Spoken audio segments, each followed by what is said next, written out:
आज आव्यूह का प्रकार देख लेते हैं। देखिए कल आपको आव्यूह क्या होता है, आव्यूह कोटि क्या होता है बता दिए, ठीक ना। आज आव्यूह का प्रकार देखते हैं। पहला देखिए आव्यूह का प्रकार क्या है, वर्ग आव्यूह। वर्ग में क्या होता है, जैसे आप लोग वर्ग पढ़े है ना, वर्ग उसमें क्या होता है, चारों भुजा क्या होता है बराबर होता है। वर्ग में क्या होता है, चारों भुजा बराबर होता है। उसी तरह यहाँ पर हम किसका बात करते हैं, आव्यूह का। तो आव्यूह का जब बात करेंगे तो कल बता चुके हैं कि आव्यूह में क्या होता है, पंक्ति और स्तंभ होता है। क्या होता है, पंक्ति और स्तंभ। पंक्ति किसको बोलते हैं, जो ए बराबर मान लीजिए इस टाइप का है, 2 3 4 0 1 2 0 2 5 ये है ना। तो इसमें पंक्ति कौन हुआ, जो इस टाइप का है क्षैतिज में, ये क्या पंक्ति है। तो पहला पंक्ति 1 2 3 तीन पंक्ति हो गया।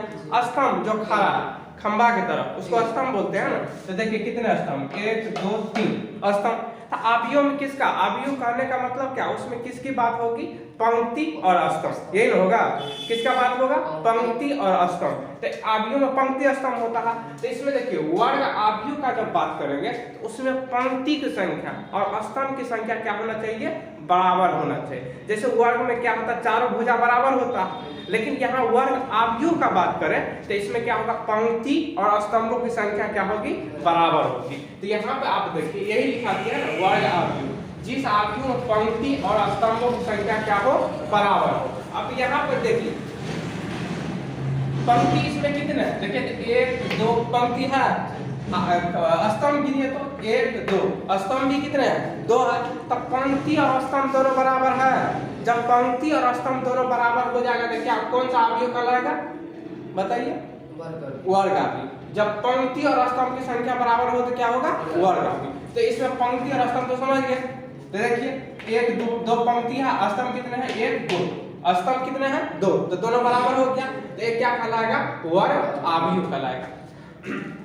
अब देखिए क्षैतिज आव्यूह क्या होता है, इंग्लिश में क्या बोलते हैं, हॉरिजॉन्टल मैट्रिक्स। क्षैतिज क्या होता है, क्षैतिज मतलब क्या समझते हैं, जैसे क्षैतिज क्या होता है, समांतर, धरती के समांतर, ऐसे समझिए, ठीक ना। ऐसे जैसे क्या होता है, एक एक्स एक्सिस एक वाई एक्सिस होता है, ये क्या है एक्स, ये क्या है वाई एक्सिस है।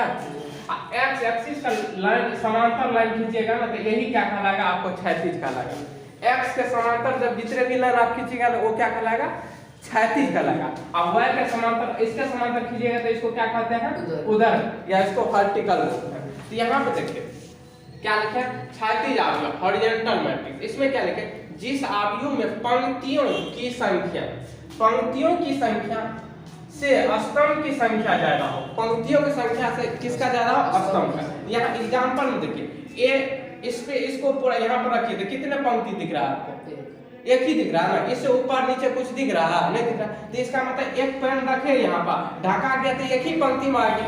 अब यहाँ पे देखिए स्तंभ का आप बात कीजिए, यहाँ पर आप रखिए तो एक ही रखेगा, 2 दिख रहा है ना, दिख रहा है ना। तो इसका मतलब स्तंभ हम गिनेंगे तो कितना हो जाएगा, 1 2 3 स्तंभ हो गया।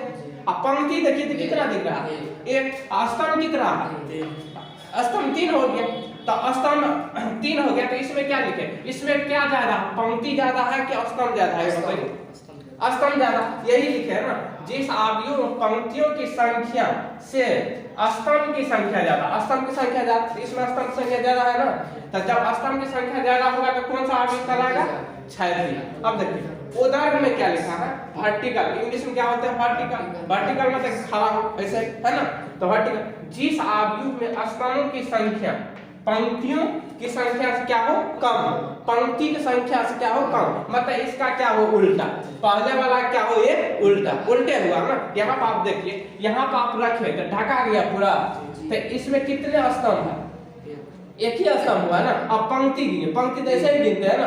तो देखिए कितना है, 1 2 3, किसका संख्या ज्यादा हो गया, पंक्ति की संख्या। तो इसमें किसका ज्यादा लिखे हैं, देखिए तो किसकी संख्या ज्यादा, क्या लिखे, जिस आव्यूह स्तंभ की संख्या पंक्तियों की संख्या से कम हो, मतलब पंक्तियों की संख्या से कम हो।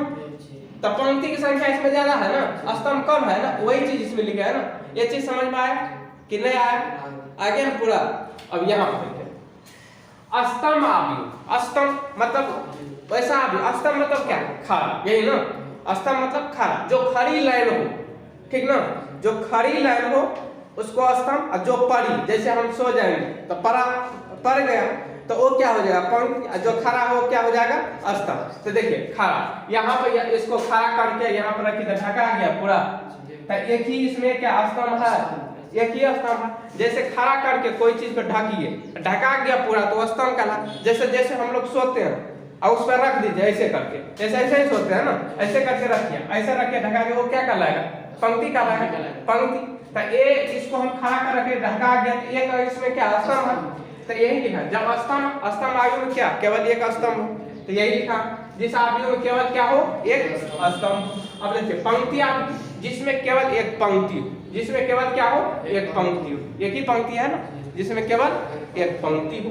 अब इतना समझ में आ गया आप लोग को कि कहीं दिक्कत नहीं दिक्कत, तो इसको लिखिए आगे बताते हैं।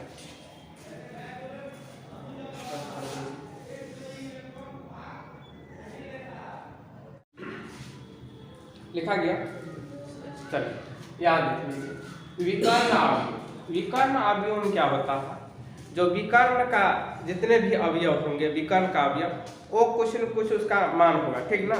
और उसके अलावे जितने भी होंगे वो क्या होंगे शून्य होंगे। जैसे देखिए विकर्ण क्या होगा, ए वाला, ये जो इस कोना से इस कोना में जाइएगा ना तो ये विकर्ण का अवयव कहलाता है। तो ये विकर्ण का अवयव आप देखिए कहीं जीरो है, विकर्ण का अवयव जीरो भी हो सकता है, कोई जरूरी है, लेकिन इसके अलावे का टोटल जितने भी अवयव है ना सभी क्या होगा शून्य होगा, सभी क्या होगा जीरो होगा। विकर्ण के अलावे के सभी क्या होगा जीरो। देखिए ये विकर्ण वाला हो गया, इसके अलावा देखिए यहाँ 0 0 0 0 है कि नहीं, है ना। तो आपको याद रखना है विकर्ण के अलावे के सारे अवयव क्या होना चाहिए शून्य होना चाहिए। अब यहाँ पे देखिए अदिश अवयव में क्या होता है, अदिश अवयव में जितने भी विकर्ण के अवयव होंगे, विकर्ण के जो भी अवयव होंगे वो क्या होंगे समान होंगे। यहाँ पे देखिए ये विकर्ण का अवयव है, ये सभी का सभी क्या समान है, एक जैसा है, ऐसा कोई जरूरी नहीं। यहाँ पर 3 रखे तो 3 ही होगा, दूसरा कुछ भी होगा। जैसे आप b बराबर यहाँ पर मान लीजिए √2 लिखे, 0 0 0 यहाँ √2 0 0 0 यहाँ क्या हो गया √2, तो ये भी क्या है विकर्ण, ये भी क्या आपको हो गया अदिश अवयव ही हुआ, ये भी क्या है अदिश अवयव ही है। अब ऐसे एक और एग्जांपल देख लीजिए, एक ही आप लिखिएगा एग्जांपल में, सब मत लिखिए।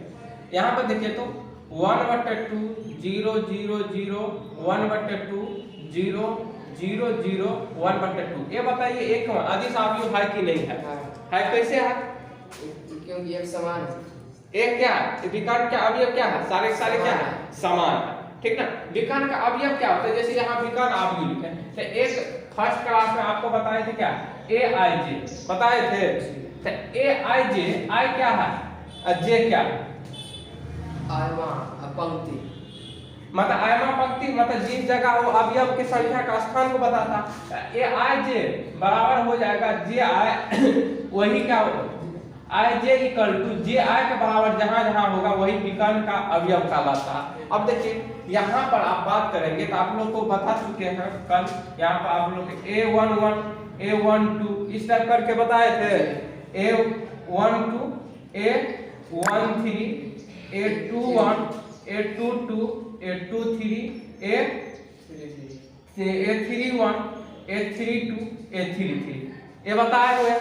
अब यहाँ पर आप देखिए A11 IJ बराबर है कि यहाँ पे 1 1 2 2 3 3 है बराबर है ना। बात बाकी देखिए AIJ का मतलब होता है इसका पहले का मतलब इसमें देखिए इसका स्थान है जगह है ना, जैसे आप बेंच पे बैठे हैं तो आप पहला बेंच पे और दूसरा बेंच पे एक आपका जगह है ना, इसी तरह ये जगह को बताता है, इसके अंदर जो अवयव है उसका जगह को IJ बताता है। आई मतलब कि आई मतलब हुआ कि पंक्ति अजय स्तंभ, तो ये जो है कौन पंक्ति कौन स्तंभ में है, तो यहाँ पे देखिए 1 1 मतलब पहला पंक्ति पहला स्तंभ में है, यहाँ देखिए 1 2 मतलब पहला पंक्ति दूसरा स्तंभ में है। और जब दोनों बराबर हो जाएगा यहाँ पे देखिए 2 2 तो IJ दोनों बराबर हो गया, यहाँ पर 1 1 IJ दोनों बराबर है, तो ये बराबर हो जाता है, जहाँ जहाँ बराबर हो जाता है वही आपका